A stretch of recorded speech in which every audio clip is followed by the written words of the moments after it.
In this video, I'll be showing you how to send out recipient slips by email. This feature is only available in the enterprise version of eForms.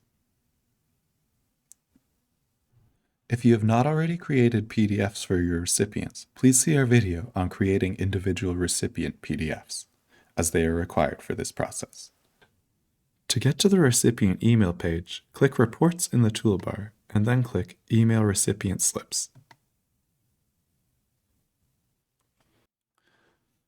On the email page, select the return type you are processing, for this example, the T4, and select the recipients you are sending to.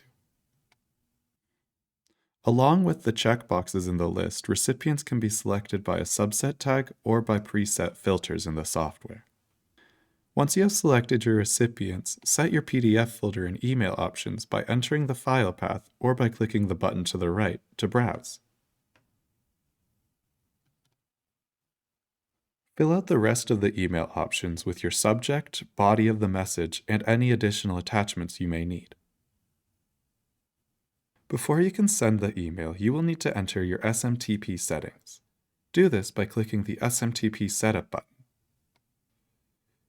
If you do not know what to enter for your SMTP settings, they should be available through either your company or your email host.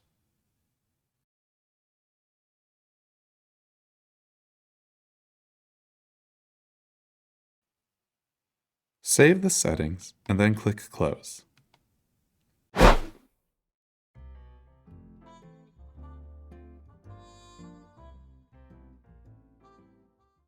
Once you have completed these instructions, click Send.